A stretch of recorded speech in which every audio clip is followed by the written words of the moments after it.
Why the Cricket Chirps by Daniel Errico, illustrated by Darina Yamoldinova.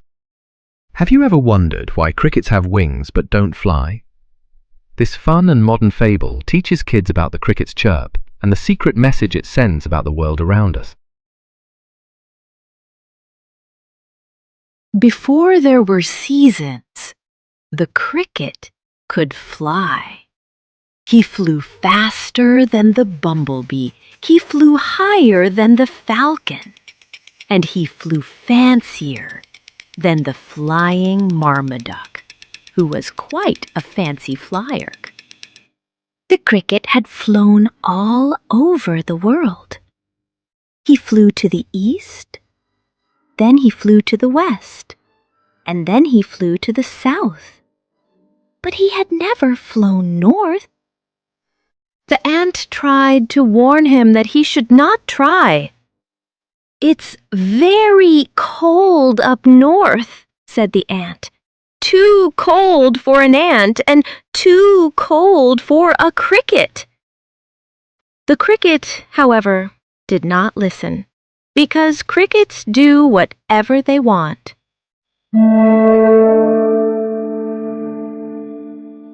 He set off for the north that very night.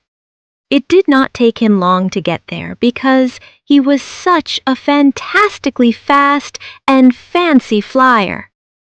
The cricket landed next to a pine tree as the sun began setting. There was snow everywhere he looked. There was snow on the trees, there was snow on the ground, and there was snow on top of the mountains. The moose came walking over to him very slowly. "Oh, hello," said the moose. "Bundle up, nighttime is coming." The cricket did not listen because crickets do whatever they want. He flew up into a pine tree to settle in for a good sleep. He did this quickly because he is such an incredibly fast and fancy flyer. The owl came flying over to the same branch. "You should find some shelter from the cold night," said the owl. The cricket did not listen because crickets do whatever they want. He decided to rest on a pile of twigs.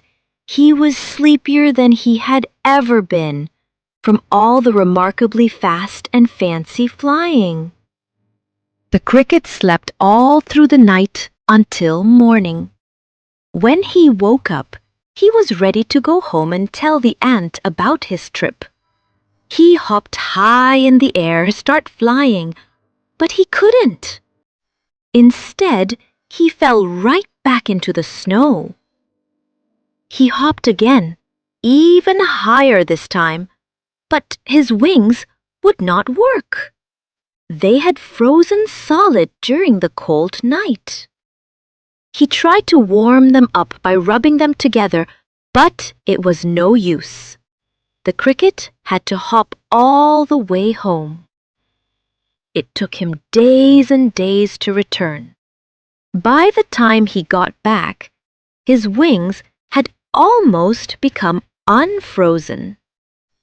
When he rubbed them together this time, they made a chirping noise that no one in the forest had ever heard before. And every time he rubbed his wings together, they chirped a little bit louder and got a little less frozen. But it is important to know, dear reader, that wings are special and fragile things.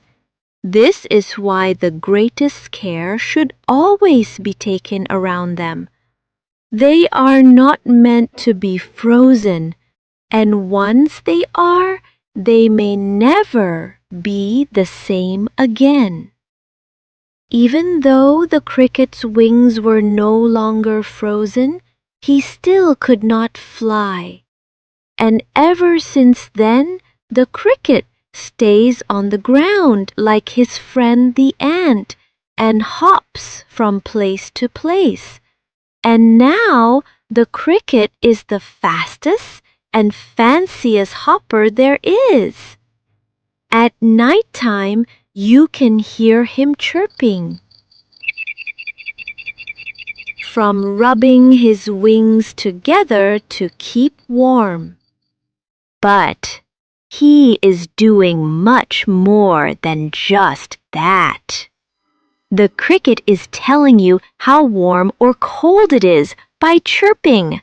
He chirps faster when it is warm and slower when it is cold. This way, you will not make the same mistake that he did. However, that is only if you decide to listen. The end.